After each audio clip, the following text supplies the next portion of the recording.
Hey everybody, Joe Payne here again for the City of Santa Maria Recreation and Parks Department. I'm your friendly municipal music teacher here with another lesson.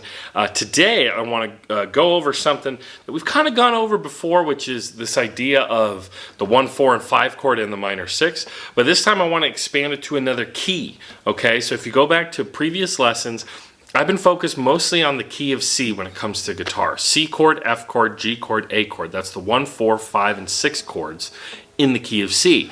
But I want to expand that out a little bit. You're gonna know a bunch of these chords already because we've gone over them. But I just want to show you how the keys, different keys in music pan out, and how you can do the same exact thing in one key as you do in another. It's just you gotta recognize the patterns, okay?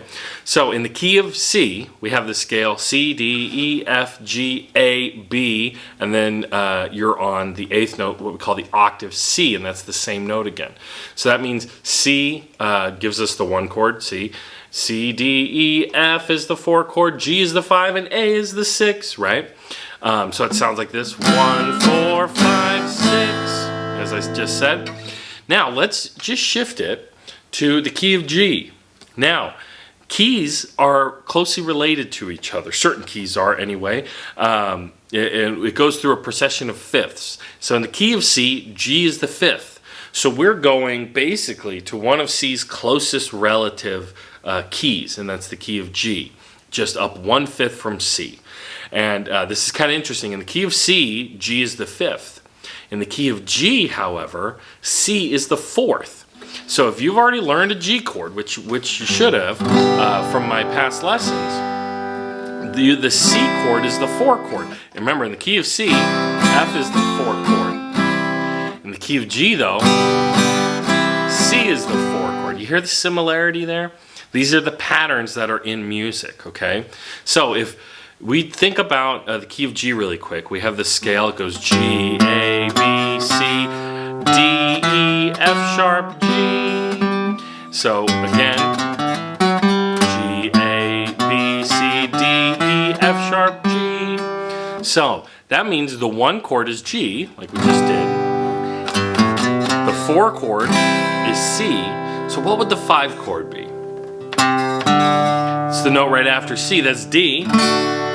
So this is really quick. If you don't know what the chords look like, I'm going to go over these 3 chords in just a sec, but I want you to understand. G is the 1 chord, C is the 4 chord, D is the 5 chord. And then the 5 chord, it always sounds good when you make it a 7 chord. And we'll go over that in a sec. But then you also have the minor 6 chord, and in the key of G, that's E minor. So it's the note right after D, D, E. You have E minor. So let's go over really quick what those chords look like, okay?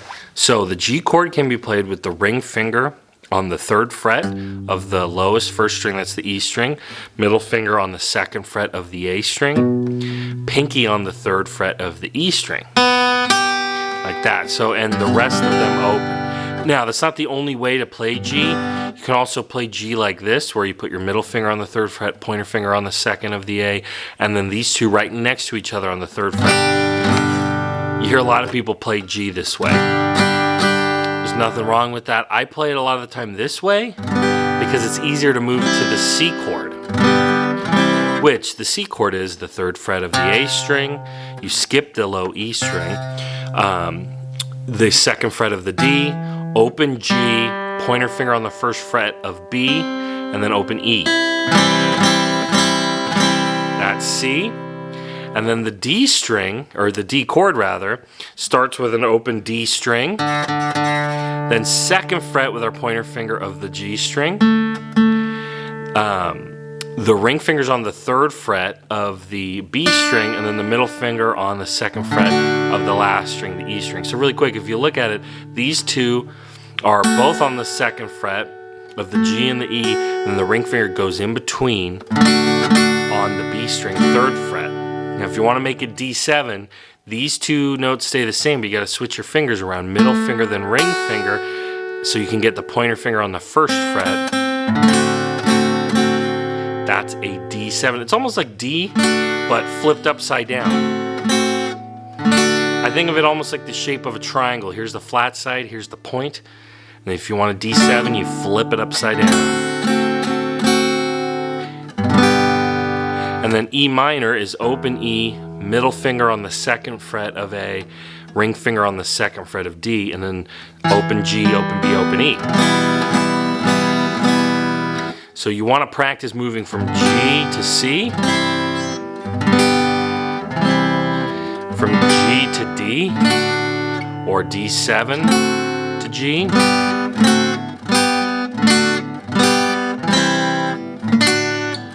Practice moving these 4 chords from every chord to every other chord. G to E minor, G to C, G to D, D to C, C to D, D to E minor, E minor to C.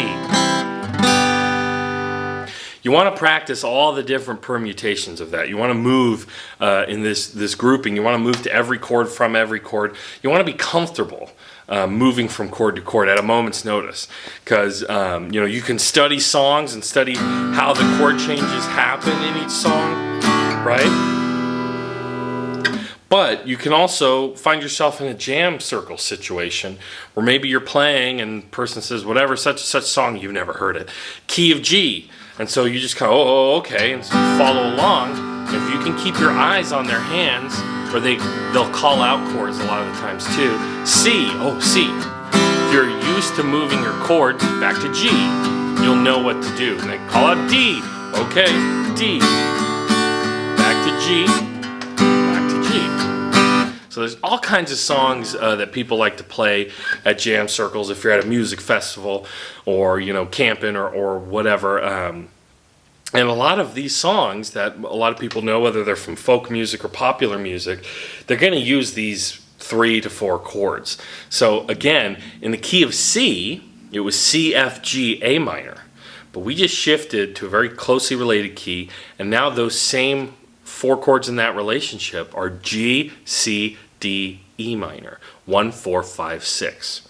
Okay, so that's been the lesson today. We're going over...